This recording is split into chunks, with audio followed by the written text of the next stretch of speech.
안녕하세요. 김영춘입니다. 김영춘 TV 세상 읽기 여러분과 함께 시작하겠습니다. 오늘의 주제는 수소 경제 시대의 도래 어떻게 맞이할 것인가 라는 이야기 해보겠습니다. 이미 몇 차례 이 주제로 해보겠다 말씀은 드렸었는데 오늘 드디어 이 이야기 해보게 되었습니다. 여러분, 요즘 주린이들까지 막 뛰어들어서 하는 주식 시장 뜨겁습니다. 그 중에서도 공모주 시장이 아주 열기가 차 있는데요. 지난주에는 수소와 관련된 공모주가 아주 대박을 쳤습니다. 회사 이름이 일진하이솔루스라고 하는 회사인데요. 이 수소의 저장 또 운반 탱크를 만드는 그런 회사입니다.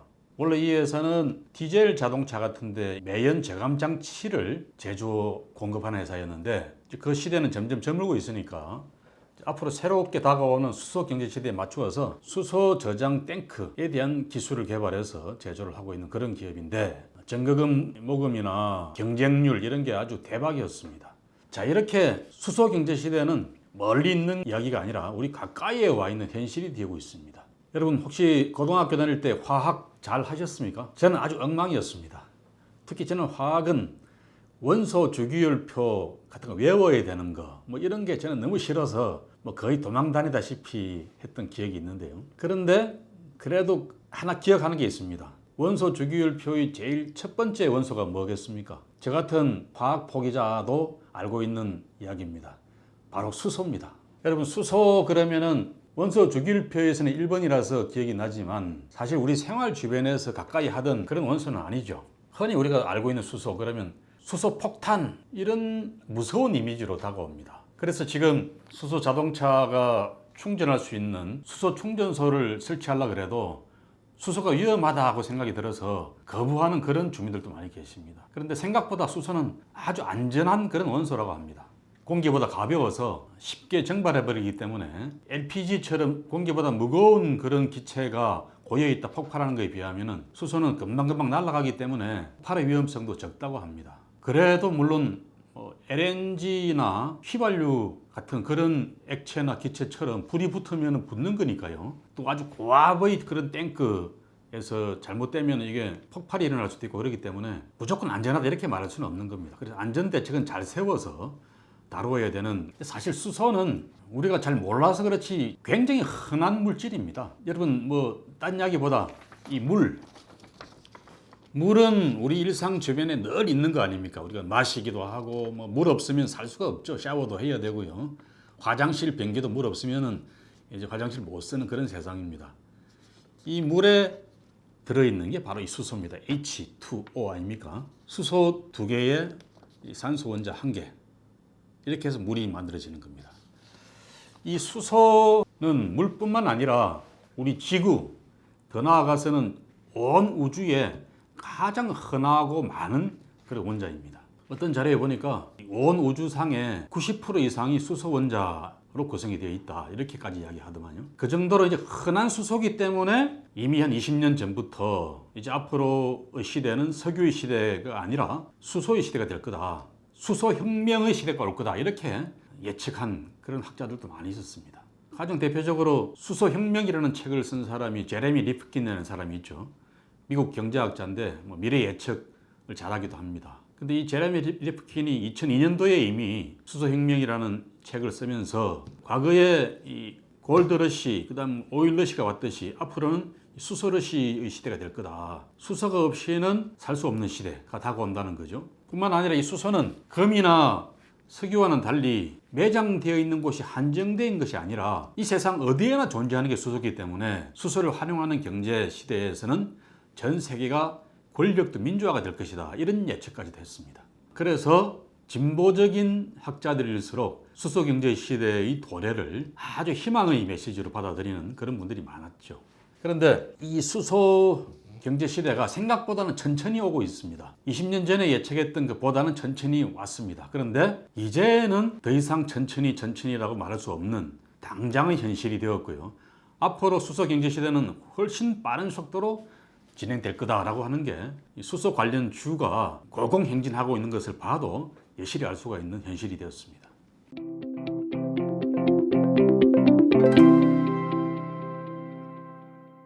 여러분, 수소 자동차를 사서 운전하는 분들이 계십니다. 그런데 아직까지 대중화되어 있지는 못해요. 우리나라 전체에도 아마 수소 충전을 할 수 있는 충전소 자체가 한 44군데 밖에 안 될 겁니다.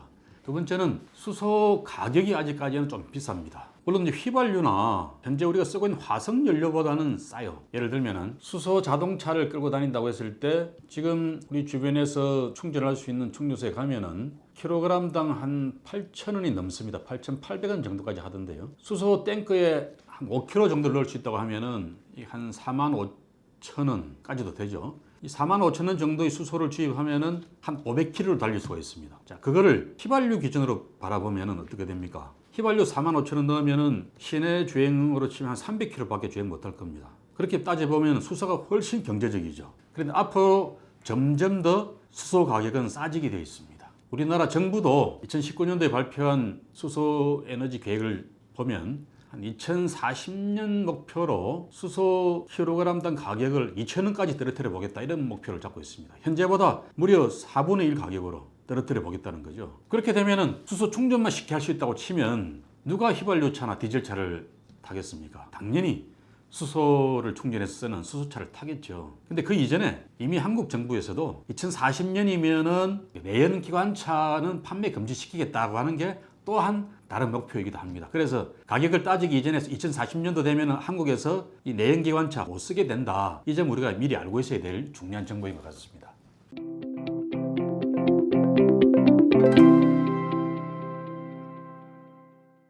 예, 여러분, 우리가 차 말고 또 수소가 사용될 수 있는 그런 경제적인 공간이 뭐가 있을까요? 제일 중요한 게 발전입니다. 발전. 전기 없이 살 수 없지 않습니까? 이 전기를 가장 많이 일으키는 게 지금 우리나라에서는 석탄, 또 천연가스 같은 이런 화석연료를 사용하는 발전원입니다. 그 다음이 원자력 발전이죠. 근데 신재생 에너지는 우리나라는 아직까지 뭐 한 4, 5% 정도 수준밖에 안 되기 때문에 우리나라 정부에서 2040년 목표로 이거를 뭐 30%까지 올려보겠다 그러는데 언제 이렇게 빨리 올려갈 수 있을지 먼 미래의 일 같이 느껴지기도 합니다. 그런데 그렇게 갈 수밖에 없습니다. 당장 유럽이나 미국에서 이런 수소 발전을 통해서 전기를 공급하는 정책이 아주 활발하게 진행되고 있습니다. 아까 차만 이야기했지만은 우리는 2040년 정도를 내연기관차를 판매 금지시키는 목표인데 유럽에서는 가장 빨리 그 목표를 갖고 있는 나라가 2025년입니다. 2025년에 내연기관차, 화석연료차를 못 쓰게 하겠다는 나라가 바로 노르웨이가 있습니다. 그다음에 이제 발전원 자체도 독일 같은 나라는 이미 2022년 내년도부터 원자력 발전을 중지시키겠다, 이런 목표를 세웠고 이미 한 40% 정도 신재생 에너지로 발전원이 대체가 되어 있습니다. 이걸 점점 더 늘려가겠다는 거고요. 유럽이 다른 나라들도 비슷하게 좀 달리고 있습니다. 미국이 비교적 좀 보수적으로 임했던 나라인데 이 미국도 점차 이런 수소 발전, 다른 여타의 신재생 에너지 쪽으로 많이 좀 노력을 경주하고 있습니다. 그리고 원자력 발전 경우는 억지로 정책적으로 원자력 발전을 폐지하겠다 이런 목표는 아닌데 이미 미국의 경우에는 원자력 발전이 고비용 발전이 되어서 운영을 못하는 그런 상황까지 왔습니다. 바로 지난주에 미국 일리노이 주에서 운영되고 있는 2개의 발전소가 운영 적자 때문에 정부 보조가 없이는 도저히 운영할 수 없는 단계에 왔다. 그래서 미국 하원 의원이 연방정부에 보조금 지원을 요청하는 그런 탄원서를 대통령한테 제출을 하기도 했습니다. 그 발전소 2개를 운영하고 있는 회사는 미국에서 가장 큰 원전 운영 회사입니다. 그런데도 더 이상 이 발전 단가가 신재생 에너지에 비해서 더 비싸졌기 때문에 운영 적자를 면치 못하고 있는 이런 상황에서 운영을 더 이상 할 수가 없다라고 선언하고 있는 이런 상황까지 되었습니다. 그래서 우리도 이제 장기 계획으로 석탄 발전, 또 LNG 발전, 그리고 원자력 발전보다는 신재생 에너지와 수소 발전 같은 이런 새로운 에너지원으로 전환을 해야 되는 불가피한 상황에 와 있습니다. 자, 이런 상황에서 우리가 수소 발전을 한다고 했을 때 역시 발전도 수소라는 이 원료를 통해서 발전해야 되는데 이 경우는 이제 수소를 태우는 방식이 아니라 연료 전지에 수소를 집어넣어서 산소와 화학 반응을 일으켜서 전기를 생산하는 이런 방식입니다. 그래서 이 수소 발전에는 CO2, 이산화탄소가 배출되지 않습니다. 그래서 점점 탄소 중립 시대로 가야 되는 전 세계적인 의무 속에서 한국도 그렇게 갈 수밖에 없는데요. 우리도 2050년까지 탄소 중립을 하겠다는 거 아닙니까?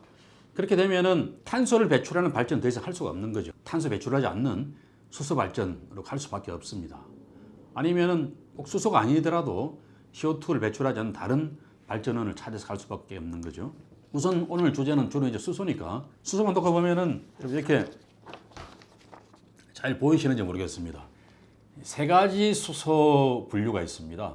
크게 보면 그레이 수소와 그린 수소 두 가지죠. 그레이 수소라고 하는 것은 이 수소를 생산하는 과정에서 CO2를 여전히 배출하는 그런 수소입니다. 대표적으로 수소 중에서 지금 우리나라에서는 대부분의 수소는 다 부생 수소입니다. 정류 과정이나 석유화학 제품을 생산하는 과정에서 그 부산물로 수소가 나오는 겁니다. 당연히 그 과정에서는 CO2 배출될 수밖에 없죠. 또 이런 수소가 아니라 이제 계질 수소라는 게 있죠. 천연가스 같은 데서 수소를 추출하는 방식입니다.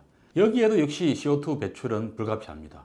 이런 거를 그레이 수소, 회색 수소라고 말을 합니다. 근데 여기서 탄소가 배출되는데 이 탄소를 따로 포획을 해서 배출되지 않고 재활용되게 하는 이런 수소 개념이 있습니다. 이걸 바로 블루수소라고 합니다. 이 블루수소가 가능하다 그러면은 이산화탄소를 다른 데 쓸 수가 있다 그러면 이 방식도 충분히 가치가 있는 수소 생산 방식이 되겠죠. 사실 CO2, 이산화탄소도 산업적으로 사용되는 데가 많습니다. 이런 데 쓸 수만 있다 그러면 이 블루수소 괜찮은 방식이 될 수 있죠. 근데 궁극적으로는 그래도 역시 이 그린 수소로 가야 됩니다. 이 그린 수소는 이산화탄소를 전혀 배출하지 않는 깨끗한 수소 생산 방식입니다. 근데 문제는 이 그린 수소는 생산 단가가 아주 비싸요. 대략 보면은 부생 수소의 생산 가격이 지금 한국에서도 한 2,000원 정도인데요. 그린 수소는 한 8,000원 이상이 됩니다. 그러니까 부생 수소보다 이 그린 수소는 약 4배 정도의 가격이 되기 때문에 아주 비싼 수소죠. 이런 비싼 수소를 산업적으로 활용하기는 어려운 거 아니겠습니까? 그래서 지금 현재 경제성이 없는데 EU가 발표한 유럽 수소 전략이라는 계획이 있습니다. 작년에 발표를 했는데 이 유럽 수소 전략에 보면은 한 2030년쯤에는 이 그린 수소의 생산 단가를 지금 그레이 수소 생산 단가하고 거의 맞추겠다라는 목표를 갖고 있습니다. 이제 이 목표는 굉장히 원대한 목표고 결국 그렇게 되면은 전 세계가 수소 경제 시대로 갈 수밖에 없는 중요한 전환점이 되는 거죠. 2030년 별로 멀지 않습니다. 우리도 이런 시대를 스스로 만들 수 있도록 우리 스스로 그린 수소의 생산 단가를 떨어뜨리는 그런 노력을 많이 해야 될 것 같습니다. 그렇게 되려고 그러면은 결국 그린 수소를 생산하는 생산 원리가 풍력이나 태양광 같은 이런 신재생 에너지를 가지고 물을 수전해서 그린 수소를 생산한다. 그런 건데요. 이 풍력과 태양광 같은 원천 발전원을 굉장히 싸게 만드는 그런 노력을 우선 경주하는 게 아주 필요하고요. 두 번째는 이 수전의 수소 생산 방식에 들어가는 기술을 아주 고도화시키고 저비용화시켜서 이 그린 수소의 생산 단가를 지금의 한 4분의 1 수준으로 확 떨어뜨리는 그런 노력을 해야 한국도 글로벌 수소 경제 시대에 뒤처지지 않는 나라가 될 거다. 이런 기술을 개발하는 기업들, 거기에 들어가는 촉매를 생산한다, 또 이 수소 연료를 저장하는 탱크를 개발한다, 이런 각종 기업체들이 많이 나와줘야 되고요. 이런 기업체들은 한국뿐만 아니라 전 세계적으로도 대박을 치는 그런 기업들로 우뚝 설 수 있을 겁니다. 여러분, 이게 바로 이제 수소 경제 시대를 바라보는 현실의 여러 가지 요소들인데요. 이 수소 경제 시대를 이야기하면서 빼놓을 수 없는 이 사총 같은 놈이 하나 있습니다. 그게 바로 이놈입니다. NH3 뭐죠? 바로 암모니아입니다. 암모니아. 여러분, 암모니아 그러면은 흔히 화장실 가면 냄새 많이 나는 거, 그게 암모니아 아닙니까? 근데 이 암모니아가 과거에는 한 100년 전에는 인공 합성이 안 됐는데 100년 전에 암모니아를 인공으로 합성을 해서 대규모 생산하는 그런 공정이 개발되었습니다. 그거 개발한 학자들이 두 사람 노벨 화학상을 100년 전에 이미 받았습니다. 그 결과 인류가 한 20억 그 이상 한 30억 정도까지 밖에 못 사는 지구인데 이 암모니아를 인공 합성에 성공함으로 해서 지금 인류 인구가 80억이 되었습니다. 왜 그렇게 했습니까? 인공 합성된 암모니아를 이용해서 질소 비료가 대량 생산이 된 거죠. 그 질소 비료가 농업 혁명을 일으키고 그 결과 농업 생산성이 비약적으로 발전해서 식량이 많이 정산이 됐기 때문에 80억까지 늘어난 인류를 먹여 살릴 수 있게 되었다는 겁니다. 그래서 이 암모니아는 지금 이 지구 폭발의 주범이기도 합니다. 그런데 이 암모니아라는 친구가 굉장히 영한 용도들이 있습니다. 뭐냐? 수소는 여러분 아까 뭐 장점을 많이 이야기했습니다만은 액화해서 먼 거리를 수송하는 데 유리한 그런 기체입니다. 호주에서 지금 아주 싸게 수소를 생산할 수 있습니다. 이 수소를 한국까지 실어오려 그러면은 결국 액화를 해야 됩니다. 액화 수소로 운반해야 한국까지 들어오는데 경제적입니다. 그런데 이 액화 수소를 만들려 그러면은 액화점이 이 마이너스 253도, 영하 253도 정도가 되어야 액화가 됩니다. 그리고 그 상태를 유지하기 위해서는 또 계속 에너지가 필요합니다. 그래서 고비용 액화 수소가 되는 거죠. 그렇게 운반을 하고 유지를 하려 그러면은 너무 돈이 많이 들어가니까 그때 이 암모니아라는 친구가 도움이 됩니다. 이 암모니아는 액화점이 영하 33도 정도이기 때문에 영하 33도면은 시베리아의 추운 계절 정도의 날씨 아닙니까? 그래서 이 액화점까지 만들어내는데 굉장히 전기도 적게 들어가고요. 그 상태를 유지하는 데도 비용이 적게 들어갑니다. 그래서 요즘 이제 수소를 운반하는 중간 단계로서 호주에서도 수소를 생산해서 이걸 암모니아로 전환해서 암모니아를 액화해서 배로 실어 나른다. 이런 컨셉으로 운반 컨셉이 만들어져 있습니다. 뿐만 아니라 암모니아는 산업적으로도 다른 데 쓰이는 게 많기 때문에 그렇게 실어온 암모니아를 또 다른 용도로도 쓸 수 있을 거고요. 수소로 전환해서 액화 수소 형태로 또 아니면 기체인 수소 형태로 그대로 공급할 수도 있을 겁니다. 이런 일들을 암모니아가 중간 역할을 많이 할 수 있다. 그래서 암모니아와 관련된 그런 기업들도 앞으로 전도가 유망한 기업들입니다. 여러분, 오늘 이제 수소와 암모니아 이 두 가지를 중심으로 앞으로 열리게 될 수소 경제 시대 전망해 봤는데요. 주식 투자하는 분들도 이런 수소 관련주, 암모니아 관련주, 또 더 나아가서는 이 배관도 중요합니다. 지금 유럽에서는 이미 이 수소를 도시가스처럼 배관으로 깔려고 하는 그런 작업들이 진행이 되고 있습니다. 시범적인 투자가 일어나고 있고요. 이런 것과 관련해서도 이런 회사들도 유망한 기업들이 될 수가 있습니다. 이 기업들이 나중에는 다 수소나 암모니아를 취급하는 그런 회사로 전환이 되겠죠. 그런 면에서 우리 경제의 미래를 점쳐보는 그런 여러분들이 되었으면 좋겠습니다. 이상으로 오늘 9월 첫째 주 수소를 통해서 바라본 미래 경제 김영춘의 세상 읽기 모두 마치겠습니다. 가을이 시작됩니다. 여러분 운동도 더 많이 하시고 식욕 당기는 계절이니까 식사도 좀 많이 하시고 더 건강한 날을 되시길 빌겠습니다. 고맙습니다. 구독, 좋아요, 알림 설정까지 해주이소.